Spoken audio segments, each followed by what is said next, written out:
पिछले एपिसोड में गाओ के पास फेदर ट्रैकर मिला था, जिसके बाद उसने जीनी से पूछा था क्या तुम येन डैन को जानते हो। यह सुनकर अब जीनी भी समझ जाता है कि गाओ येन डैन की डॉटर है, लेकिन टियानमिंग को कुछ भी समझ नहीं आता कि आखिर यहाँ क्या चल रहा है। फिर गाओ टियानमिंग से बताने लगती है, मैंने अपने पेरेंट्स के बारे में तुम्हें जो कुछ भी बताया था वह सब कुछ झूठ था। असल में मेरे फादर येन किंगडम के क्राउन प्रिंस थे और मेरी मदर उनकी क्राउन प्रिंसेस थी। उस समय येन दुनिया की सबसे खूबसूरत जगह हुआ करता था, जो लेट विंटर में बर्फ से पूरी तरह कवर हो जाता था, जिसके दौरान वह जगह सिल्वर की दुनिया लगने लगती थी। जिस दिन वहाँ पर ग्रैंड फेस्टिवल सेलिब्रेट किया जाता था, हर कोई पैलेस के सामने इकट्ठा होता था और सभी एक साथ मिलकर आने वाले स्प्रिंग का वेलकम करते थे। फिर पता चलता है रोंग असल में गाओ की मेड थी। अब शाम को जैसे ही इसके फादर आते हैं, गाओ काफी खुश होती है, लेकिन तभी यहाँ किन के सोल्जर आ जाते हैं और चारों तरफ भयंकर तबाही मच जाती है। फिर गाओ की मदर अपने हस्बैंड येन डैन को बाहर जाने से रोकती है, क्योंकि किन के लोग इसे ही खोज रहे हैं। लेकिन येन डैन इसकी बात नहीं सुनता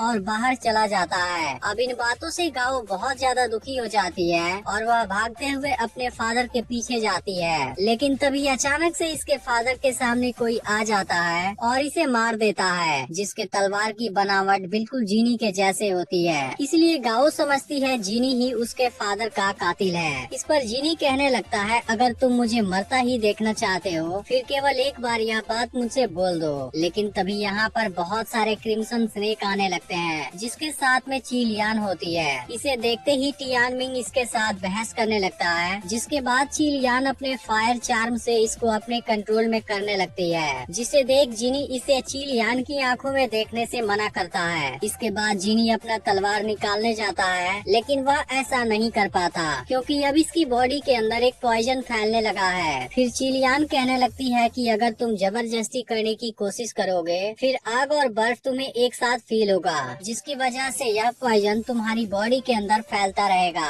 फिर पता चलता है असल में गाओ ने ही जीनी को यह पॉइजन दिया है। इसके बाद रोंग गाओ से कहने लगती है, तुम गलत समझ रही हो। तब गाओ कहने लगती है कि तुमने मुझे कुछ भी नहीं बताया और इतने सालों से इसे सीक्रेट रखा, तुम सबसे बड़ी झूठी हो। इस पर रोंग कहती है, तुम्हें असली सच्चाई के बारे में कुछ भी नहीं पता। अब टियानमिंग गाओ से कहने लगता है, तुम तो एक काइंड हार्टेड इंसान थी, आखिर तुम ऐसा कैसे कर सकती हो। वहीं अब चीलियान जीनी से कहने लगती है, तुम तो अब अपनी तलवार भी नहीं निकाल सकते, लेकिन यह सब केवल गाओ की वजह से ही पॉसिबल हो पाया। इसके बाद चीलियान इन पर अटैक करने की कोशिश करती है, लेकिन रोंग इनको बचाने लगती है और चीलियान के साथ बहुत शानदार फाइट करने लगती है। तभी इनके फाइट के दौरान गाओ को नीडल लगने वाला होता है, लेकिन टियानमिंग इसको बचा लेता है और फिर खुद जख्मी हो जाता है। वहीं चीलियान अब रोंग के ऊपर भारी पड़ने लगती है और उसे जख्मी कर देती है। इसके बाद यह गाओ को पकड़ लेती है और इन सभी का मजाक उड़ाने लगती है। यह देख रोंग इसको जान से मारने की धमकी देती है। तभी चीलियान अपने फायर चार्म से गाओ को हिप्नोटाइज कर लेती है और कोई भी कुछ नहीं कर पाता।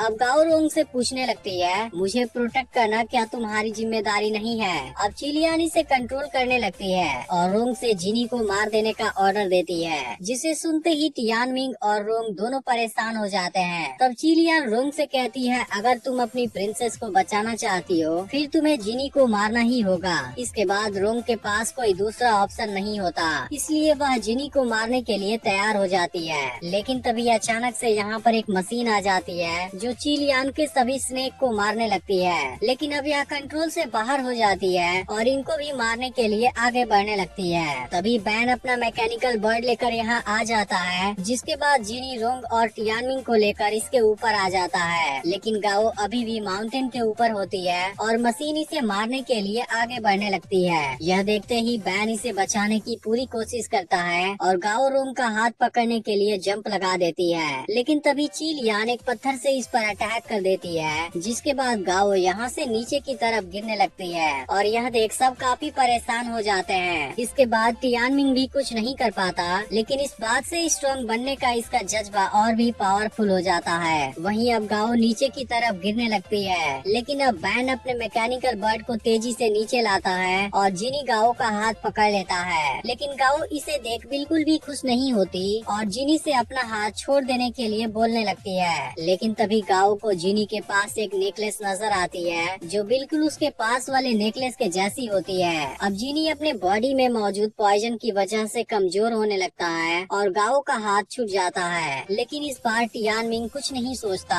और गाओ को बचाने के लिए खुद नीचे कूद जाता है, जिसके बाद दोनों एक दूसरे को अपने बाहों में भर लेते हैं। तभी जिनी और रोंग इन दोनों को पकड़ लेते हैं और बैन इनको ऊपर कर लेता है। वहीं चिलियान वेई से पूछती है आखिर वह कौन सी चीज थी जो बिल्कुल रैंडम तरीके से अटैक कर रही थी। फिर वेई बताता है कि वह एक पावरफुल मैकेनिकल बिस्ट था जो असल में मोहिस्त स्कूल का एक पावरफुल वेपन था। इस पर चिलियान कहती है फिर इसने जिनी और उसके साथ वाले लोगों पर अटैक क्यों किया। फिर वेई कहता है तुमने गोंसू फैमिली के बारे में तो जरूर सुना होगा जिसे तुम्हें थैंक यू बोलना चाहिए। इधर गाओ अभी भी जिनी को अपने फादर का कातिल समझ रही है क्योंकि यही चीज इसे बार बार दिखाई दे रही है। तब रोंग इसे बताती है कि तुम्हारे फादर का असली कातिल वही है, जिस पर गाओ कहती है लेकिन मैंने इसे अपनी आंखों से देखा था। तब रोंग समझाती है कि चिलियान ने फायर चार्म का यूज किया है और अपने इल्यूजन से तुम्हारे माइंड में गलत मेमोरी इम्प्लांट कर दिया है। फिर गाओ को याद आता है चिलियान इसे जंगल में मिली थी और उसने अपने फायर चार्म का यूज किया था। इसके बाद रोंग इसे बेहोश कर देती है, जिसके बाद होश में आने पर वह चिलियान के कंट्रोल से बाहर हो गई होती है। फिर जिनी बताता है कि मैं तुम्हें खोजने गया था लेकिन लोगों से पता चला तुम लोग पहले ही मूव हो गए थे।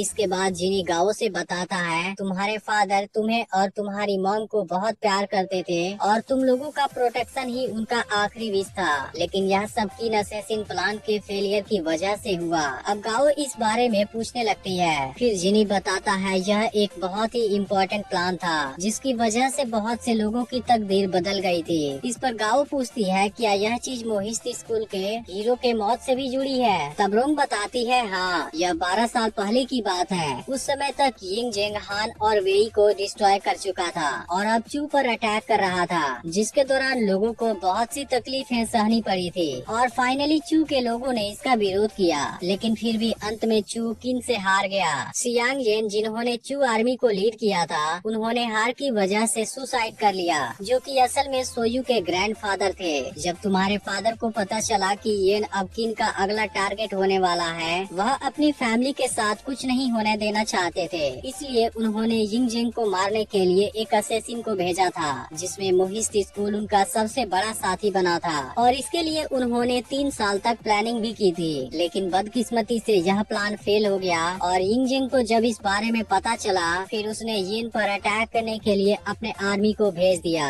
इसके बाद जिनी कहता है फिर येन एम्परर ने इसका सारा ब्लेम तुम्हारे फादर पर डाल दिया और उनको अरेस्ट करने का ऑर्डर दे दिया, जिसके बाद एम्परर ने खुद को यिंग जेंग के सामने सरेंडर करने का नाटक भी किया। वहीं तुम्हारे फादर अपनी फैमिली को अलग अलग जगह पर छुपा रहे थे, लेकिन वह सब कुछ चेंज करना चाहते थे और उन्होंने मुझे तुमसे सॉरी बोलने के लिए भी कहा था। अब यह सारी बातें सुनकर गाओ बहुत ज्यादा इमोशनल हो जाती है, जिस पर जिनी सोचने लगता है ऐसे बच्चों को आखिर कौन शांत कराएगा और उनका आंसू कौन पोंछेगा। अब तो सभी को किसी हीरो के आने का इंतजार है। टियानमिंग अभी भी नहीं समझ पाता यिंग जेंग ने जिनी को मारने के लिए इतनी बड़ी आर्मी क्यों भेजी थी। इसके अलावा अंकल जिनी मोहिस्त स्कूल से इस तरह से कैसे कनेक्टेड है और आखिर रोंग ने अंकल जिनी का ट्रीटमेंट क्यों किया। इसी तरह से टियानमिंग के मन में बहुत से सवाल उठ रहे होते हैं। इसके बाद रोंग जिनी को पॉइजन का एंटीडोट देती है। वहीं बैन सोचने लगता है मैंने आयरन स्पाइडर को हेल्प के लिए भेजा था, फिर वो हमारे ऊपर ही अटैक क्यों करने लगा था। तब रोंग पूछती है क्या आयरन स्पाइडर कंट्रोल से बाहर हो गया था। फिर बैन कहने लगता है वह चीज गोंसू फैमिली की विरासत है जिन्होंने मोहिस्त स्कूल के साथ लगभग 300 सालों तक कम्पीट किया था। फिर जिनी कहता है मोहिस्त स्कूल मशीन के मामलों में एक्सपर्ट था। इन 400 सालों में इसके सिद्धांत और स्टूडेंट पूरे 7 स्टेट में फैले हैं। इस तरह मोहिस्त स्कूल सभी 5 स्कूल में सबसे बड़ा है। तभी टियानमिंग पूछने लगता है लेकिन इसमें घोस्ट वैली शामिल क्यों नहीं है, जिस पर जिनी कहता है क्योंकि इसमें बहुत कम स्टूडेंट हैं। इस पर बैन कहने लगता है फिर भी घोस्ट वैली के स्टूडेंट के पास पूरी दुनिया को हिला देने वाली पावर होती है। यह सुनकर टियानमिंग कहता है घोस्ट वैली जरूर ही इन 5 स्कूल से बड़ा होगा। तब जिनी कहता है तुम्हें अभी भी बहुत से चीजों के बारे में पता नहीं है। इस पूरी दुनिया में घोस्ट वैली के बहुत से मास्टर मौजूद हैं, जिसमें से मैंने बहुत से लोगों से ज्ञान हासिल किया है। इसके बाद टियानमिंग गोंसू फैमिली के बारे में पूछने लगता है। तब जिनी इसको बताता है कि गोंसू फैमिली अपनी मशीनरी आर्ट के लिए फेमस थी, जिस पर टियानमिंग पूछता है क्या वह भी मैकेनिकल बर्ड को बनाना जानते थे। फिर बैन इसको बताता है कि यह चीज मोहित स्कूल का इन्वेंशन है। वह लोग भी इसे बनाना चाहते थे, लेकिन वो लोग इसमें कामयाब नहीं हो पाए। तभी जीनी कहने लगता है मोहित स्कूल के इन्वेंशन वॉर को रोकने और यूनिवर्सल लव के लिए बनाए जाते हैं। लेकिन जब गोन्सू फैमिली की मशीन किसी चीज में इन्वॉल्व हो जाती है, तब वॉर का होना तय हो जाता है। तभी अचानक से एक ईगल बैन के हाथ को जख्मी कर देता है, जिसके तुरंत बाद बैन बेहोश होने लगता है। यह देखते ही रोंग अपने सिल्वर नीडल से इसकी बॉडी में फैल रहे पॉइजन को रोक देती है और गाओ मैकेनिकल बर्ड को कंट्रोल करने लगती है। तभी ईगल फिर से अपने पंजे में लगे पॉइजन से इन पर अटैक करने आता है, लेकिन यह लोग किसी तरह से खुद को बचा लेते हैं। फिर तभी इनकी नजर इस तरफ आ रही बिग बर्ड पर जाता है, जिसके ऊपर बाईफेंग बैठा होता है, जिसके पास किसी भी बर्ड को कंट्रोल करने और उसे कमांड देने की पावर है। इसके अलावा वह बर्ड की मदद से आसमान में फ्लाई और ग्लाइड भी कर सकता है। अब कुछ ही देर में बर्ड इनके ऊपर अटैक करने आ जाते हैं, जिसके बाद जिनी और रोंग इन सभी का सामना करने लगते हैं और बैन मैकेनिकल बर्ड को उड़ाने के लिए गाओ को गाइड करने लगता है।